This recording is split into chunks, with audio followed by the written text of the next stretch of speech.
we need to talk about sugar. And no, this isn't just about your weight. It's about your brain, your skin, your mood. And the craziest part? You're probably eating it right now and have no idea. So let's pull back the curtain and see what's really going on. All right, let me ask you something, straight up. When was the last time you actually ate sugar? An hour ago? This morning? And I bet a lot of you are thinking, I don't really have a sweet tooth. Well, you might want to stick around, because the answer is probably going to shock you. Here's the thing. Sugar is an absolute master of disguise. It's hiding everywhere, in places you'd never expect. I'm talking about the bread for your sandwich, that quote-unquote all-natural juice you thought was so healthy, the ketchup you put on your fries, your morning yogurt, and, get this, even your salad dressing. So we're not talking about a little teaspoon here and there. Nope. On an average day, most of us are unknowingly chugging down the equivalent of 20 to 30, that's 30, teaspoons of sugar. And you better believe the food industry knows exactly what they're doing. This is by design. Now, if you find yourself craving sugary things, I want you to hear this. It is not a lack of willpower. It's not some personal failing. It is pure, powerful brain chemistry. So let's break down the science of what's actually happening inside your head. Okay, so here's how it works. You eat sugar and bam, your brain gets a hit of dopamine. That's the famous feel-good chemical, right? It's your brain's reward system screaming, yes, I love this, do it again. It gives you this amazing but very, very short high. And what happens next? A crash. And an even stronger craving to get that feeling back. Now, this next part, this is where things get really wild. Look at this comparison. From a brain chemistry perspective, the dopamine release from sugar is shockingly similar to the one from certain addictive drugs. The only, and I mean only, real difference, one is illegal, the other is literally in your kitchen pantry, your fridge, everywhere you look. And this quote just says it all, doesn't it? This isn't about you being weak. This is a real, carefully designed addiction. I'm going to say that again. It's not your fault. It is a biological trap, and it has been engineered to be as effective as possible. Okay, so we've talked about the brain. But the story doesn't end there, not even close. Let's look at the true cost to the rest of your body, because the damage runs deep. I'm going to introduce you to a word you need to know, glycation. It sounds complicated, but the idea is actually pretty simple. Imagine all this extra sugar floating around in your body. It starts to get sticky, almost like caramel, and it latches onto important proteins, like the collagen that makes your skin springy, and just hardens them, makes them brittle, stiff, and damaged. You want a really powerful way to picture this? Think about rust on a car, how it just eats away at the metal, making it weak and crumbly. Well, that is literally what glycation is doing to your cells. It's like you're rusting from the inside out.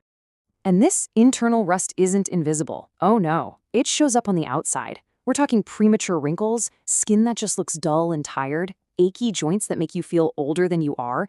It's basically an aging accelerator.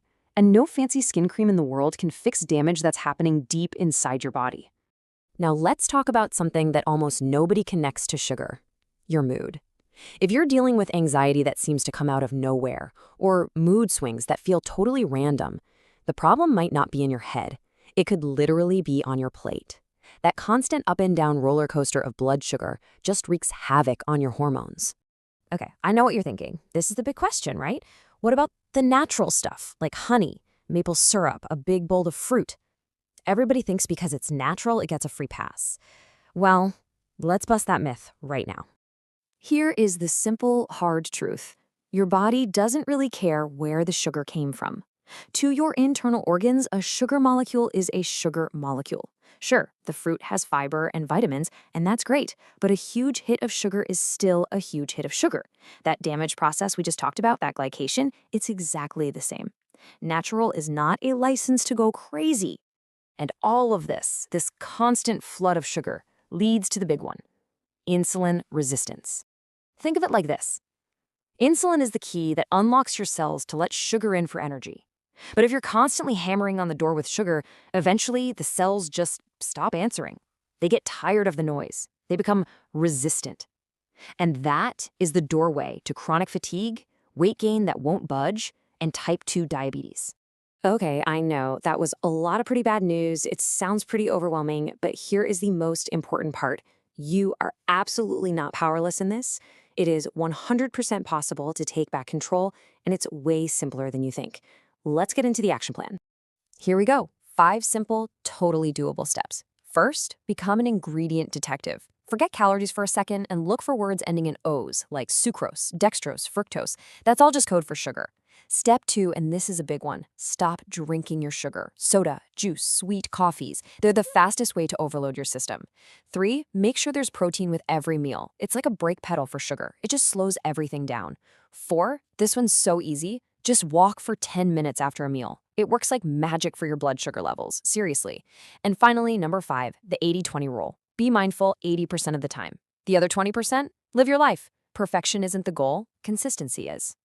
And I really want to leave you with this perspective. Sugar is not evil. It's not a demon you have to fight. A better way to think of it is like a house guest. You know, someone who's fun to have over for a party, but if they try to move in permanently, it becomes a huge problem. That's sugar. Your body can handle it on occasion. It just can't handle it living there 24/7. So much of this comes down to small, daily choices that add up over time. It's about being aware, not about being perfect. So as we wrap up, I just want you to think about this. What was the one thing you heard today that made you go, whoa, I had no idea?